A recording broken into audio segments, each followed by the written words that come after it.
Siguiendo con nuestros relatos acerca de la inmortalidad, acerca del alma, si existe o no existe un alma, independientemente del cuerpo, qué es el alma, y si está en el cuerpo, dónde radica. Vamos hoy a abordar el tema de la resurrección, el secreto de la vida, pero enfocándonos más acerca de los poderes que tienen los judíos para resucitar muertos, porque parece ser un don otorgado al pueblo judío. Todo lo que hablamos aquí y todo lo que habla la Biblia y los demás mitos religiosos es astroteología. Siempre hay una relación, por eso el número 12, el número 4, el número 36. Se va a repetir siempre, siempre, siempre en los calendarios, en fin, en todos los mitos. Todo está relacionado con vida y muerte, con luz y oscuridad, por lo tanto, día y noche. En los escritos sumerios, que son los primeros, tenemos a Inanna o Ishtar, la primera diosa que desciende al inframundo. Tenemos también que ella muere por un hechizo, una magia o un envenenamiento que le hizo su propia hermana. Si buscamos a Inanna o Ishtar, su descenso al inframundo, descenso a los infiernos, le ponen algunos pasajes, vamos a encontrar toda la historia. Aquí no podemos desarrollarla. El por qué llegó ahí, cómo murió y quién la resucitó. Su padre, Enki, la resucita, su dios, por así llamar.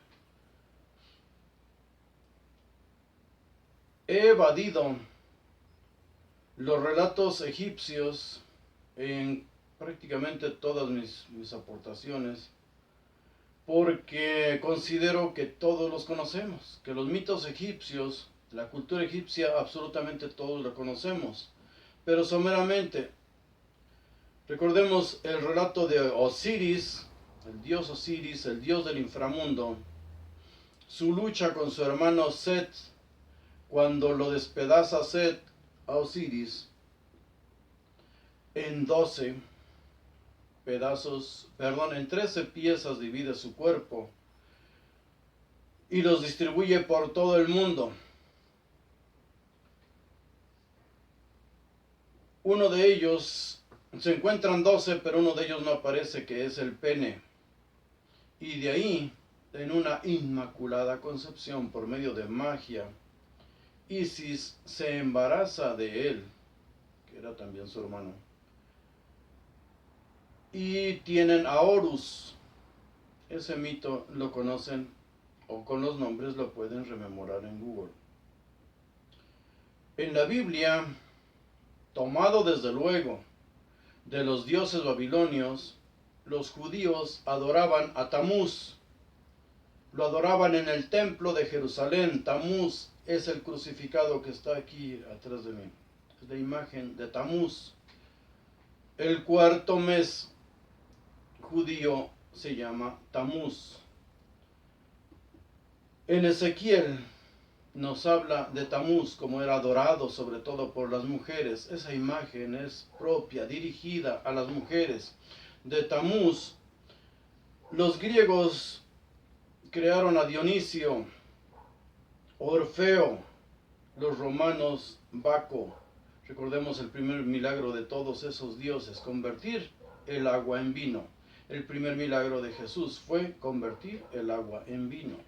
El relato, el crucificado, la imagen para que la gente sufra, sienta culpa por sus pecados, se porte bien o simplemente vaya y desahogue sus penas en el templo y deje su dinero. El relato que más se asemeja a los cristianos, al mito cristiano, es el de Gilgamesh. Todo esto lo podemos encontrar en Google y es muy vasto y hermoso los relatos esos. En los poemas de Gilgamesh, el mito de Gilgamesh, el héroe, habla acerca de la inmortalidad. Gilgamesh, un semidios, quiere ser eterno, busca la eternidad, va con un sabio, con otro y con otro, que le den la receta para ser inmortal, y uno de ellos lo envía al mar, le da la clave, le dice: la clave está en el mar. Hay una planta, dice el mito, hay una planta que te puede otorgar la eternidad.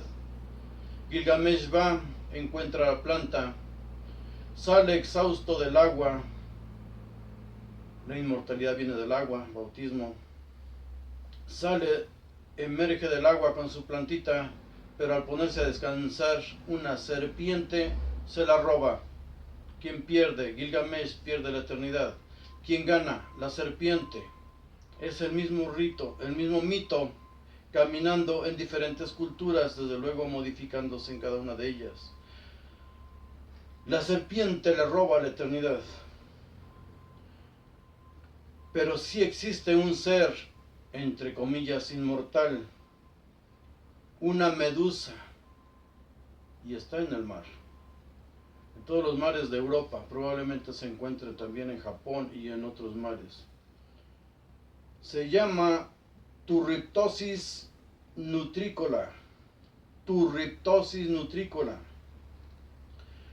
Se regenera a sí misma, como si se autoclonara. Está en los mares, en los océanos. Es un ser, una medusa pequeñísima, que si no la mata se puede destruir.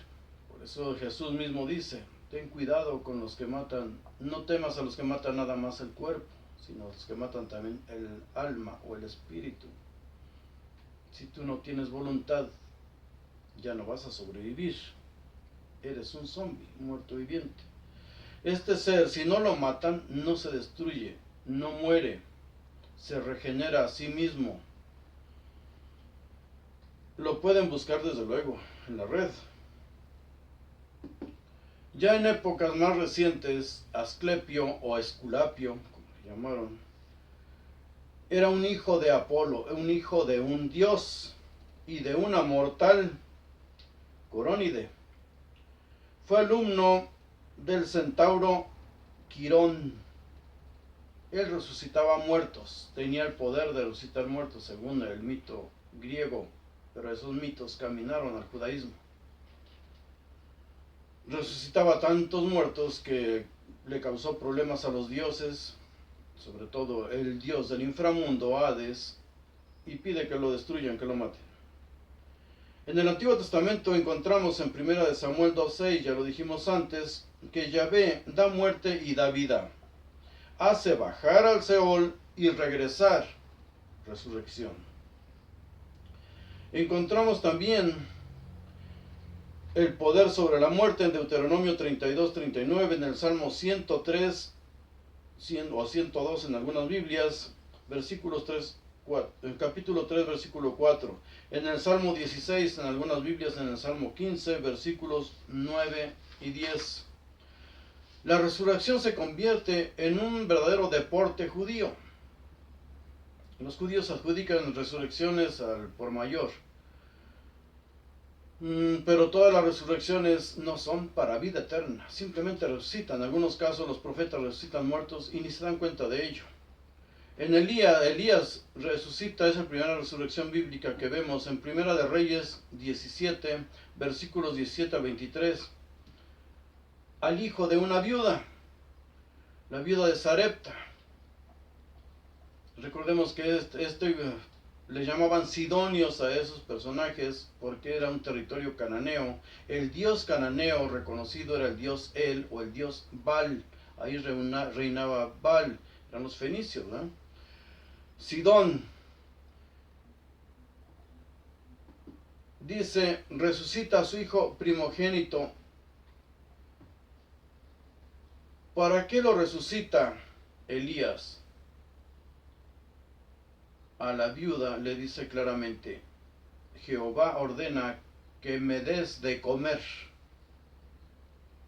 Hay un pasaje ahí cuando la viuda lo ve, le pregunta, ¿por qué te ha mandado tu Dios? Tu Dios, porque había un Dios en cada región, entre comillas, tal vez no conocieron a ninguno.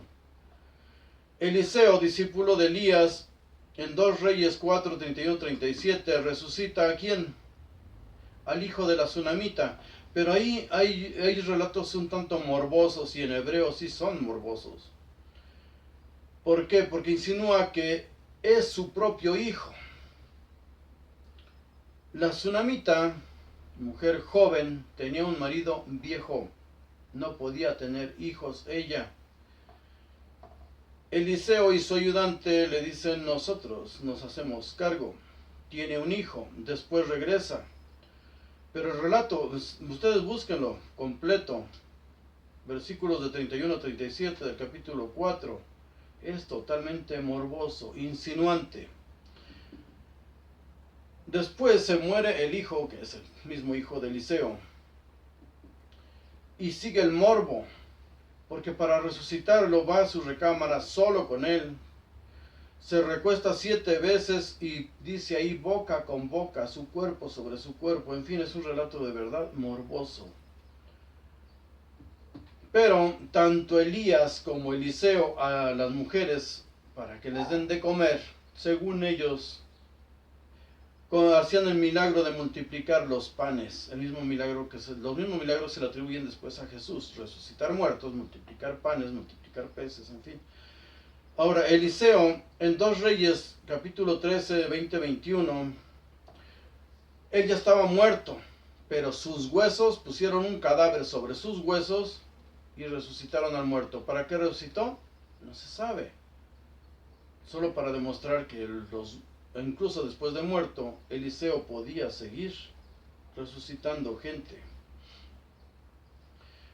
Ezequiel 37, 1 a 14 nos habla de la resurrección de la carne, no de cualquier carne, el pueblo de Israel. El relato lo conoce mucha gente, de los huesos secos. Es una visión a futuro. De hecho, él tiene esa visión en sueños. ¿Quién va a resucitar? Israel. No todo mundo, no Jesús, Israel.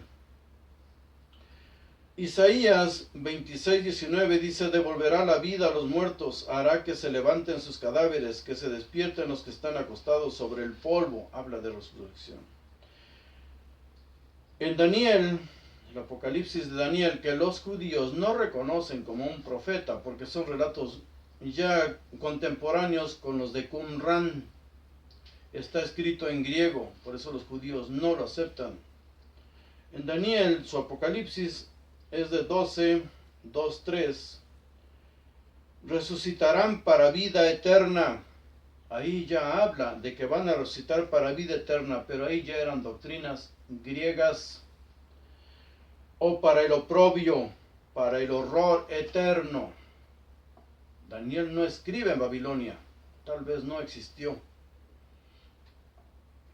En 2 Macabeos 7, 9, en 2 Macabeos capítulo 7, versículos 9, 11 y 22, nos habla de la resurrección de los justos. Los macabeos fueron los que inventaron el martirio como una forma de llegar a la eternidad. Tenían que motivar a sus seguidores. Y cuando leemos los libros de los macabeos, vemos que realmente ofrendaron sus vidas y cambiaron las leyes de Judea, de Israel. Las cambiaron, las modificaron. Por eso dicen que en la era mesiánica el Mesías puede modificar las leyes. Claro, en tiempo de guerra todo gobierno debe modificar sus leyes. Solo los ignorantes se aferran a lo que no sirve, a lo que no funciona. En 2 Macabeos que acabo de mencionar, sobre todo en versículo 9, dice, nos dará vida eterna a nosotros, que morimos por sus leyes, los que mueren por las leyes de Jehová, los que hacen respetar la guerra santa. ¿Cuál ley infringían ellos? El sábado. Cuando no lucharon los sábados eran aplastados por sus enemigos, rompieron la ley, lucharon los sábados y es cuando más ejercían el terrorismo los sicarios judíos. No solo tienen poder para volver a la vida, también tienen poder para la muerte, para otorgar la muerte. Basta con que le recen al Creador, a Jehová, para que Él les dé poder de matar a todos, a quien ellos quieran. El poder de la muerte en Eliseo, 2 Reyes 2:23. Eliseo maldice a 42 niños pequeños, así recalca la Biblia, niños pequeños, que le gritaron viejo pelón, y 2 osas los despedazaron. Muchos de nosotros, viejos pelones, quisiéramos tener ese poder para los que se burlan de nosotros. En el cristianismo es donde dice que van a resucitar justos y pecadores. Aquí no van a resucitar nada más los justos para vida eterna, van a resucitar también los pecadores tomándolo de las enseñanzas de Daniel. Jesús resucita al hijo de la viuda de Naín en Lucas 7, versículos 11 y 17. Jesús resucita a la hija de Jairo en Marcos 5, 21, 42. Este relato lo conocemos todos. Lázaro, en Juan 11, versículos del 1 al 43. Pero aquí hay unos pasajes que debemos analizar. El discípulo amado no se llamaba Juan. Nadie sabe quién escribió el evangelio que llamamos Juan. Evangelio de Juan. No, el discípulo amado era Lázaro. En el versículo 3 dice, el que amas está enfermo. Él les aclara para qué es ese truco. En el versículo 36 dicen los judíos asombrados de que Jesús lloraba.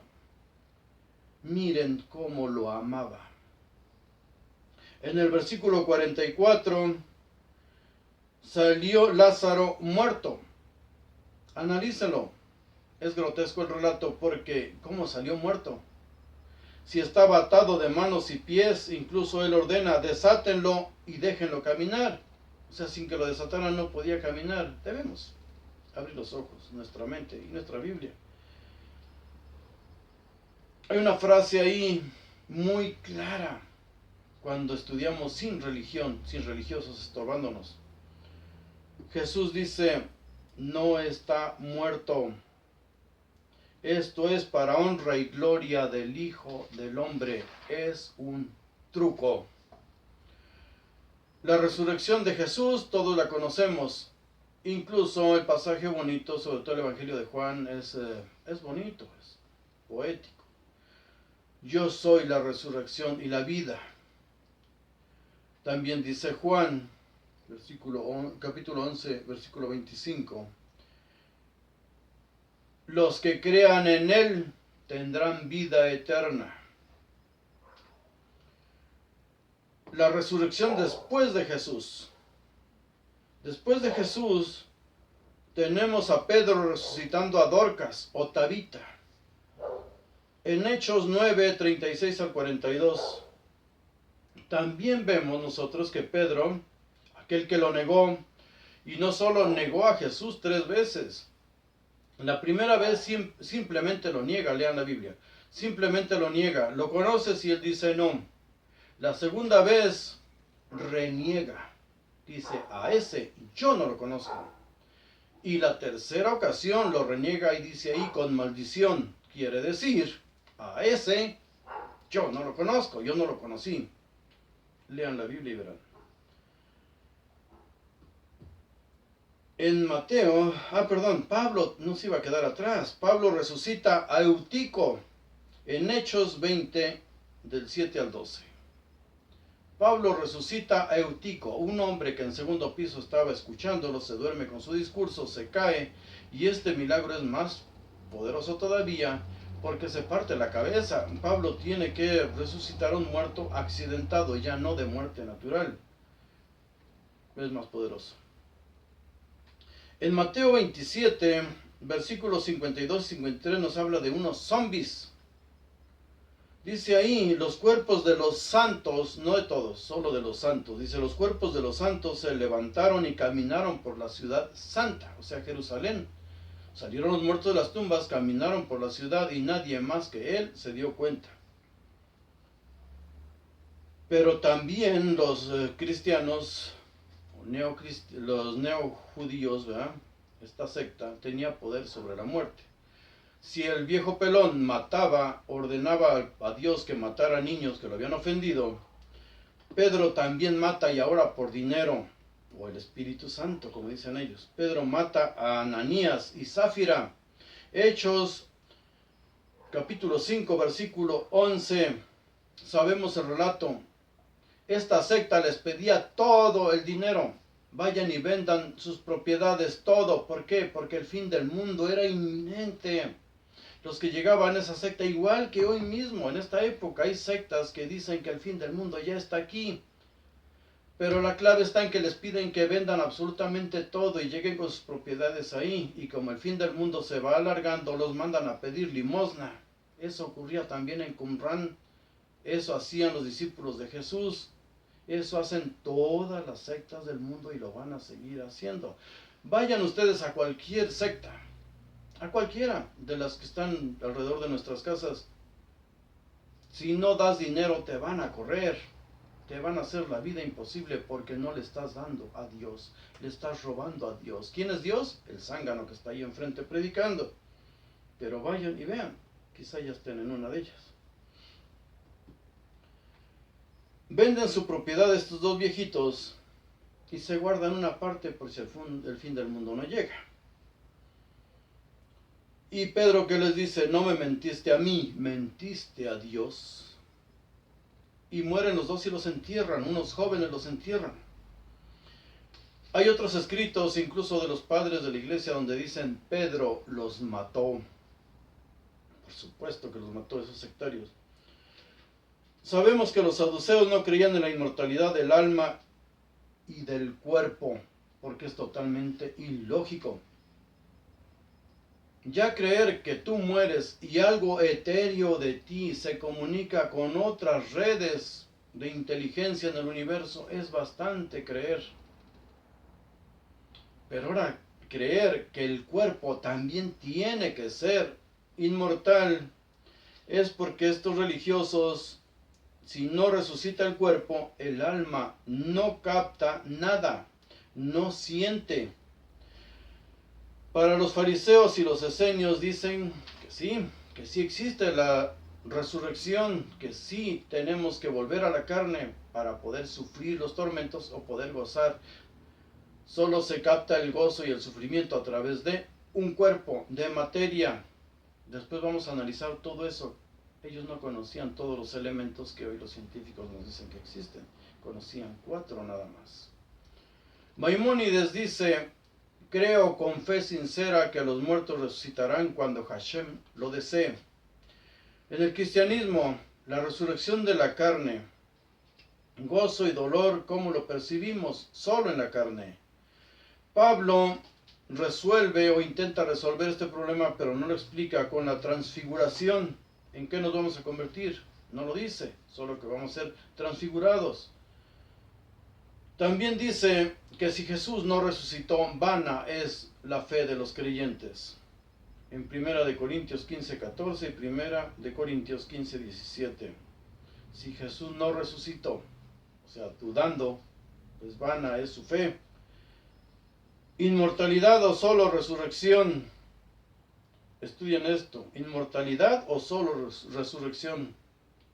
Porque solo resucitaban en este pasaje, Hechos 17, del 16 al 34.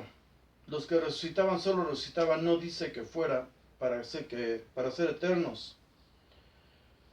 Todos los que predican hoy hablan del fin inminente de los tiempos y ponen fechas y hacen el ridículo, pero no importa, mientras más hacen el ridículo, más seguidores tienen.